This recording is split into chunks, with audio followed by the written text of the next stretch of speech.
उत्तराखंड की पहली महिला आईजी कारागार बनी विमला गुंज्याल। विधानसभा स्पीकर रितु खंडूड़ी से की मुलाकात। महिलाओं के प्रति होने वाले अपराधों की रोकथाम पर की बात।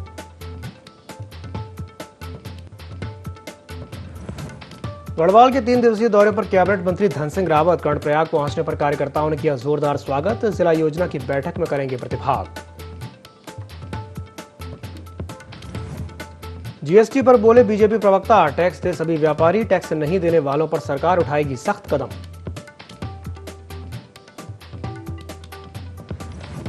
बांसपुर में कांग्रेसी कार्यकर्ताओं ने एसडीएम कार्यालय में किया प्रदर्शन। एसडीएम को सौंपा 4 सूत्रीय मांग पत्र। जल्द ही मांग पूरी करने की कही बात।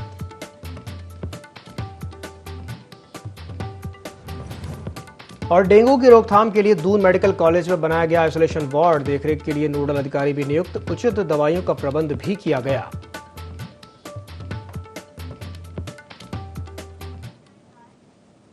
नमस्कार, देवभूमि लाइव में आपका स्वागत है। मैं हूं आपके साथ दिव्यांशु जोशी। उत्तराखंड पुलिस रक्षक कारागार की आईजी विमला गुंज्याल ने विधानसभा अध्यक्ष रितु खंडूड़ी से भूषण से देहरादून स्थित उनके शासकीय आवास पर शिष्टाचार भेंट की। इस दौरान विधानसभा अध्यक्ष ने आईपीएस विमला गुंज्याल को उत्तराखंड की पहली महिला आईजी कारागार का पदभार मिलने पर बधाई और शुभकामनाएं दी। वहीं विधानसभा अध्यक्ष ने प्रदेश में कानून व्यवस्था को लेकर विभिन्न विषयों पर आईजी से बातचीत भी की। विधानसभा अध्यक्ष ने कहा कि पुलिस विभाग के द्वारा महिलाओं के प्रति होने वाले अपराधों की रोकथाम और घटित अपराधों के नियंत्रण के लिए सभी संभव प्रयास किए जाएं। महिला और बच्चों के अधिकारों के साथ उनके कल्याण के लिए चलाई जा रही विभिन्न योजनाओं की जानकारी के लिए भी पुलिस विभाग का सहयोग आवश्यक है। विधानसभा अध्यक्ष ने विशेष तौर पर प्रदेश के युवाओं में बढ़ रही नशे की प्रवृत्ति की रोकथाम और नशे के सौदागरों पर लगाम कसने के लिए पुलिस को ठोस कदम उठाए जाने की भी बात कही।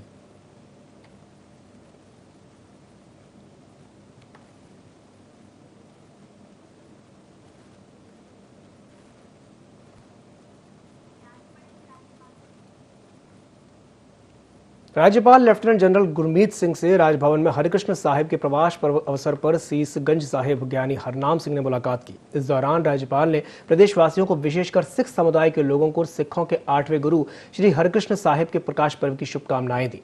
राज्यपाल ने कहा कि गुरु हरिकृष्ण साहिब का पवित्र जीवन और दिए गए उपदेश सभी दुख और कष्टों को दूर करते हैं। आपको बता दें कि इस दौरान उनके मध्य सिख सोच, विचार और ज्ञान के साथ गुरु नानक देव जी के जीवन दर्शन पर चर्चा हुई।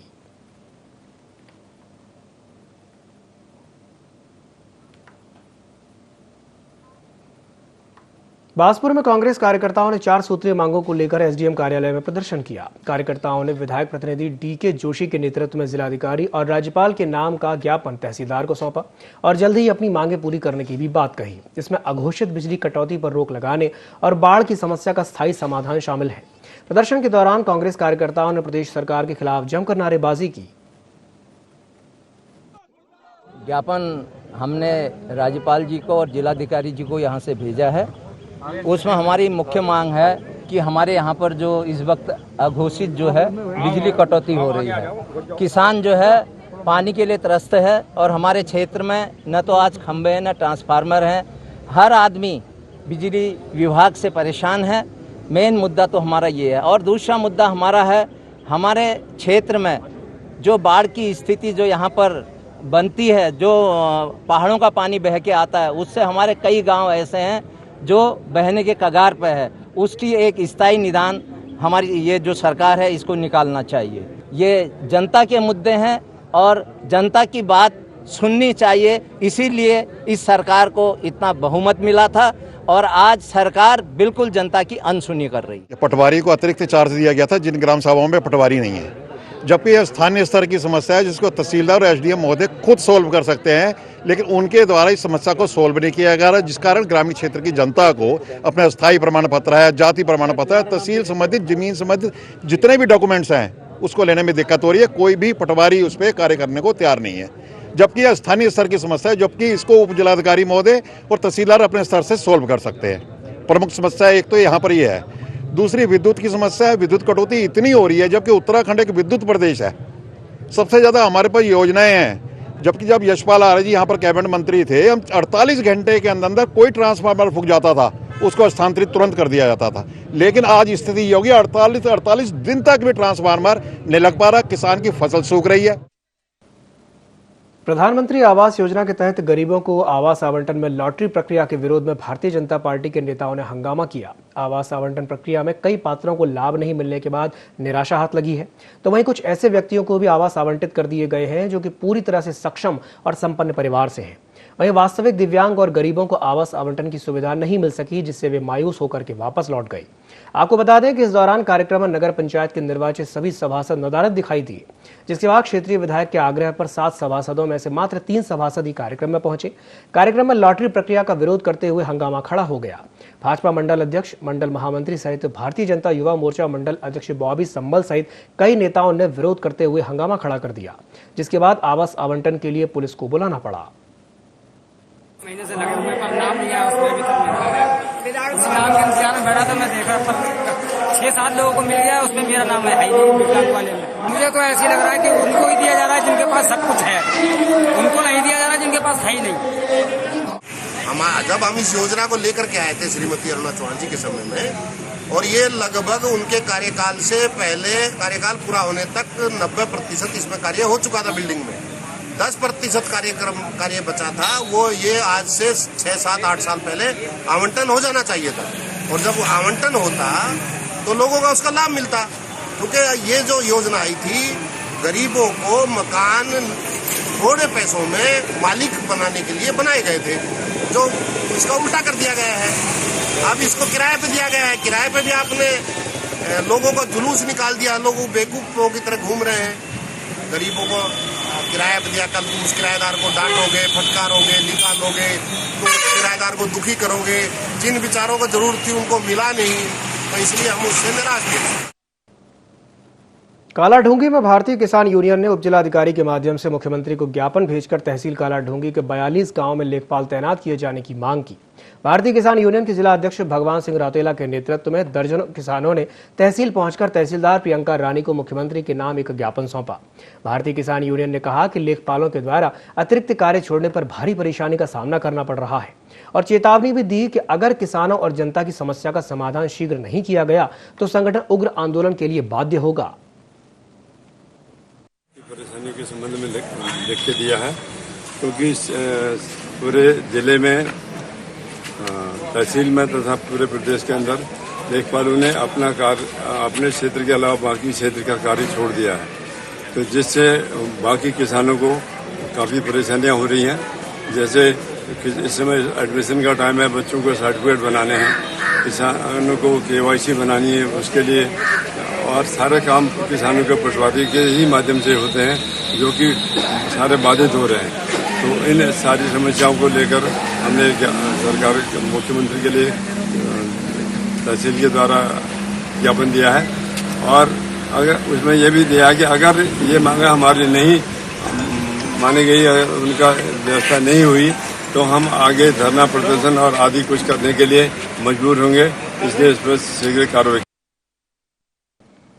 सितारगंज विधानसभा गोकुल नगर में कैबिनेट मंत्री सौरभ बहुगुणा ने रोड का शिलान्यास किया। आपको बता दें कि ग्रामीणों की मांग पर 72 लाख की डामर रोड सड़क का शिलान्यास हुआ, जिसका निर्माण कार्य जल्द ही शुरू किया जाएगा। सौरभ बहुगुणा ने कहा कि चुनाव के समय मैंने वादा किया था, जिसे अब पूरा कर रहा हूं। वही हमारी सरकार हर समस्या को देख रही है, जिस पर ग्रामीणों ने फूल माला पहनाकर उनका स्वागत किया। सभी लोगों को एक बहुत पुरानी इनकी डिमांड थी, लगभग जहाँ तक मुझे संज्ञान में है कि 40-45 साल से ये रोड की डिमांड कर रहे थे। रोड नहीं थी, लोगों को बहुत समस्या होती थी, बारिश में निकलना दुश्वार हो जाता था, यहाँ पर बच्चे स्कूल नहीं जा पा रहे थे, और ये रोड आज बनकर तैयार है। उसी का आज हमने उद्घाटन किया है। मैंने अपने पिछले चुनाव में जो 2022 का चुनाव है उसमें वादा किया था कि चुनाव जीतने के तुरंत बाद ये रोड का निर्माण कराया जाएगा, और आज वो चुनावी वादा पूरा होगा। प्रधान जी का धन्यवाद करूँगा, लगातार संघर्ष करती हैं यहाँ के लोगों के लिए, लगातार समस्याएं उठाती हैं यहाँ के लोगों की। और सबसे अच्छी बात यह है कि PWD के अधिकारियों को भी बधाई दूंगा कि 12 महीने में इस रोड का अनुबंध हुआ था कि 12 महीने में रोड कंप्लीट होनी है, लेकिन जन समस्याएं को देखते हुए और बारिश का समय है तो 6 महीने में इस रोड को पूरा किया गया है। तो मैं PWD के अधिकारियों को भी बहुत बहुत बधाई देता हूँ। हल्द्वानी शहर के एक सभागार में मानव तस्करी और देह व्यापार की रोकथाम को लेकर के 1 दिवसीय प्रशिक्षण कार्यक्रम का आयोजन किया गया। राज्य महिला आयोग की उपाध्यक्ष सायरा बानो की अध्यक्षता में प्रशिक्षण कार्यक्रम में तमाम वक्ताओं ने अपने विचार व्यक्त किए, जिसमें मुख्य रूप से मानव तस्करी के खिलाफ लंबे समय से कार्यरत एक्टिविस्ट ज्ञानेंद्र कुमार ने अपने विचार रखे। ज्ञानेंद्र ने नेपाल, बांग्लादेश और भारत में किस प्रकार से मानव तस्करी पर लगाम कसी जाए और किस तरह इन पर काबू पाया जा सकता है, इस पर ज्ञानवर्धन किया। वहीं इस मौके पर महिला आयोग की उपाध्यक्ष सायरा बानो ने कहा कि प्रशासन के साथ समन्वय बनाकर काम किया जा रहा है। पॉक्सो केस पर तेजी से कार्य करने और महिला उत्पीड़न जैसे केसों के निस्तारण के लिए उचित प्रबंधन किए जाने की भी बात उन्होंने कही। उन्होंने चमोली के हेलंग में घसियारी महिलाओं से हुई बदसलूकी के मामले पर प्रशासन से गंभीरता से जांच कराने की अपील की और कहा कि महिलाओं को न्याय दिलाने के लिए वो हर संभव प्रयास कर रही हैं। प्रशासन भी सहयोग कर रहा है। उत्तराखंड में बहुत तेजी से मानव तस्करी बढ़ता चला जा रहा है और आप लोगों को जानकर ये आश्चर्य होगा कि जो 10 हिमालयी राज्य हैं उसमें उत्तराखंड मानव तस्करी में नंबर 1 पे आता है, पहले स्थान पे आता है। तो जाहिर सी बात है कि स्थिति बहुत ज़्यादा गंभीर है। यहाँ पर लगभग हर तरीके की गतिविधियाँ लगातार बढ़ती ही चली जा रही हैं मानव तस्करी को लेकर। तो उत्तराखंड बहुत सेंसिटिव जोन में इस समय चल रहा है और इस पर अगर जल्दी ही कोई काम नहीं किया गया, जल्दी उचित कदम नहीं उठाए गए तो स्थिति बहुत ज़्यादा खराब होने की उम्मीद है। हमने 1 दिवसीय प्रशिक्षण कार्यक्रम रखा है और ये मानव तस्करी को लेकर है और इसमें देह व्यापार को रोकना है और किस वजह से होता है, किस कारण से होता है मानव तस्करी, उसका प्रशिक्षण ज्ञानेंद्र कुमार दे रहे हैं। और इसमें बहुत से लोग आए हुए हैं। हमने प्रशासन से भी बात करी है, आए दिन मतलब प्रशासन से कांटेक्ट करते रहते हैं। पॉक्सो एक्ट है, पॉक्सो के जो आते हैं केसेस आते हैं उसमें मतलब बहुत ही संज्ञान से काम किया जा रहा है और हमारा प्रशासन जो है सहयोग दे रहा है। पिथौरागढ़ में एआरटीओ और पुलिस की संयुक्त टीम ने सघन वाहन चेकिंग अभियान चलाया। एसडीएम के नेतृत्व में चलाए गए इस अभियान में ट्रैफिक नियमों का पालन न करने वालों पर चालानी कार्रवाई हुई। एसडीएम ने इसे लेकर के बताया कि क्षेत्र में लगातार सड़क दुर्घटनाओं के मामले बढ़ रहे हैं। खास तौर पर शराब के नशे में वाहन चलाने के कई केसेस सामने आए हैं, जिसके तहत लोगों पर नकेल कसने के लिए यह अभियान चलाया गया।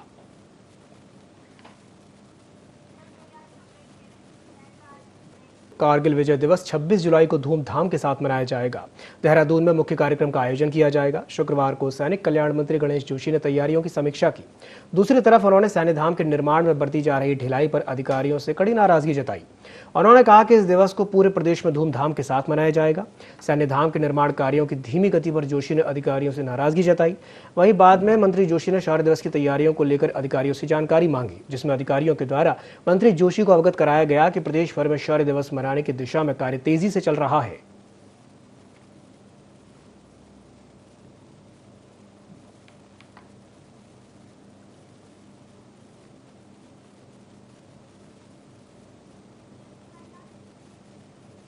मुख्य सचिव डॉक्टर एस संधू ने शुक्रवार को सचिवालय में राज्य कर विभाग के साथ एक जीएसटी के संबंध में बैठक ली। इस बैठक में मुख्य सचिव ने अधिकारियों को स्पॉट वेरिफिकेशन ड्राइव जाने के निर्देश दिए।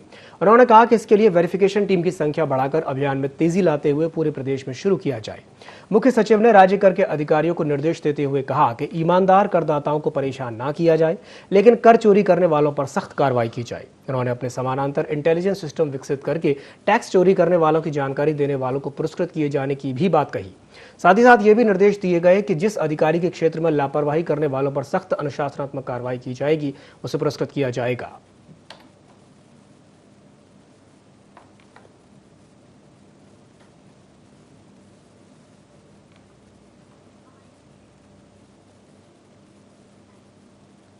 देहरादून लेडीज क्लब वेस्ट के तत्वाधान में त्यागी रोड स्थित एक होटल में तीज महोत्सव कार्यक्रम का आयोजन किया गया। कार्यक्रम का शुभारंभ उत्तराखंड विधानसभा अध्यक्ष ऋतु खंडूड़ी भूषण ने किया। इस दौरान महिलाओं ने विभिन्न रंगारंग सांस्कृतिक कार्यक्रमों की प्रस्तुति दी। वहीं महिलाओं ने रंग बिरंगे परिधानों में सज धज कर कार्यक्रम में हिस्सा लिया और सावन के मन भावन गीतों पर झूमकर हरियाली तीज का स्वागत किया।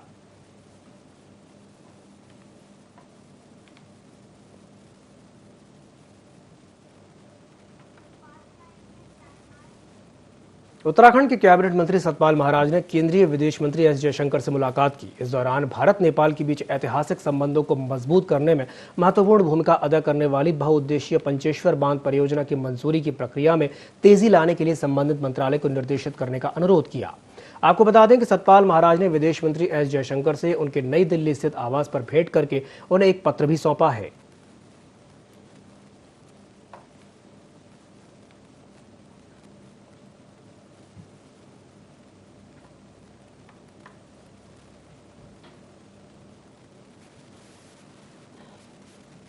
ऋषिकेश और मुनि की रेती क्षेत्र में टेम्पो विक्रम एसोसिएशन ने जमकर प्रदर्शन किया। दरअसल विक्रम एसोसिएशन को कांवड़ यात्रा के दौरान कोई उचित स्थान नहीं मिल रहा है, जिससे एसोसिएशन के स्वामी और चालक भड़क गए हैं और मांग करते हुए कहा कि प्रशासन उन्हें कोई उचित स्थान मुहैया कराए, जिसके बाद ही चक्का जाम खोला जाएगा।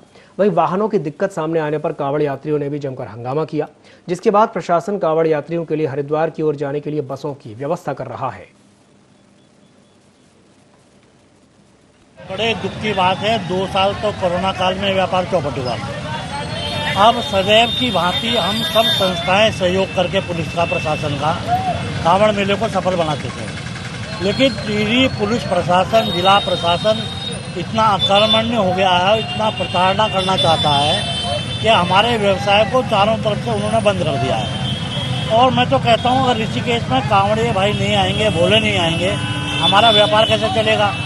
तो जो सदैव से ये रोड खुला हुआ था आने के लिए, उसको बंद करने का प्रयास किया जा रहा है, हमें प्रताड़ित करने का प्रयास किया जा रहा है।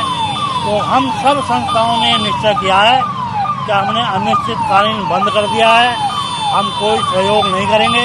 अब प्रशासन की जिम्मेदारी है, इसको कैसे करता है अपना कार्य करें। थ्री व्हीलर्स यूनियन ने हड़ताल कर दी थी। प्रशासन के द्वारा जीएमयू की जो हमारी बसें हैं, यात्रा कंपनी की बसें और एक्स्ट्रा रोडवेज की बसें लगाकर यात्रियों को भेजा जा रहा है। अभी तक पूरे शहर में करीब 25 बसों के द्वारा यात्रियों को भेजा गया है और बसें भी वेटिंग में है। पिथौरागढ़ में 21 जुलाई को एक महिला के अधजले मिले शव का पुलिस ने खुलासा कर दिया। पुलिस के मुताबिक महिला के पति ने ही उसकी हत्या की थी। मृतका आरती की मां के दिए बयान में बताया गया कि उनकी बेटी पिछले 3 महीने से मायके में रह रही थी। आरोपी पति ससुराल में आकर जबरदस्ती उनकी बेटी को अपने साथ ले गया। वहीं मां की शिकायत पर पुलिस ने आरोपी पति से सख्ती दिखाते हुए पूछताछ की तो आरोपी पति ने अपना जुर्म कबूल कर लिया है।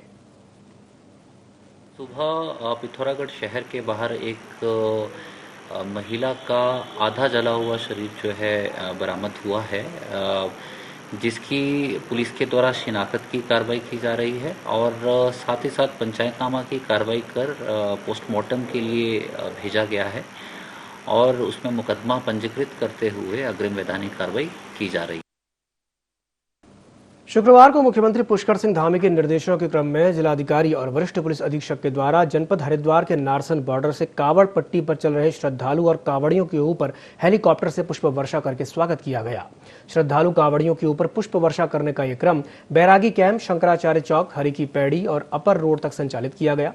वहीं श्रद्धालु कावड़ियों ने अपने ऊपर हुई पुष्प वर्षा और स्वागत और अभिनंदन व्यवस्थाओं की हृदय से प्रशंसा की।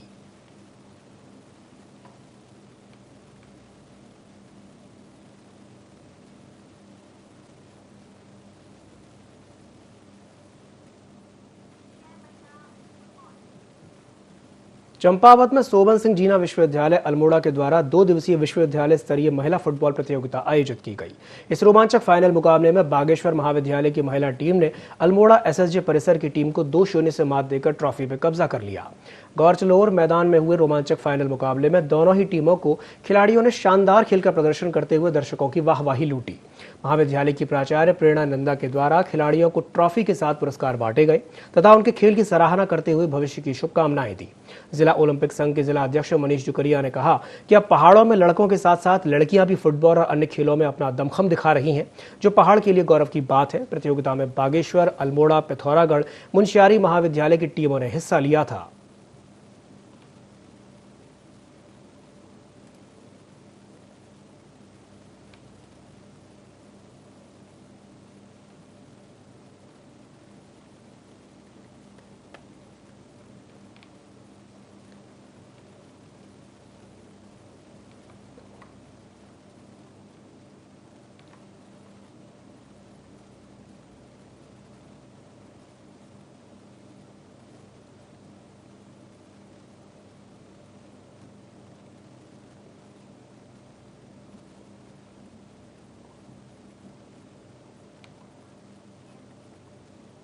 उत्तराखंड हाईकोर्ट की दोहरी खंडपीठ ने रुड़की के महापौर गौरव गोयल के खिलाफ पद का दुरुपयोग करने संबंधी मामले में सुनवाई करते हुए सरकार को 2 महीने में कार्रवाई के निर्देश दिए हैं।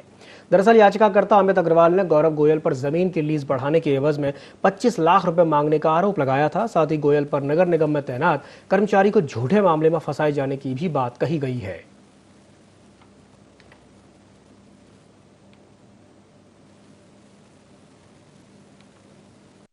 रुड़की नगर निगम के जो मेयर हैं उनके विरुद्ध जो एक एफआईआर दर्ज हुई है और जिसमें एफएसएल रिपोर्ट में उनके वॉइस टेस्टिंग में ये पुष्टि हो गई है कि उनके द्वारा कुछ अनुचित मांग की गई थी।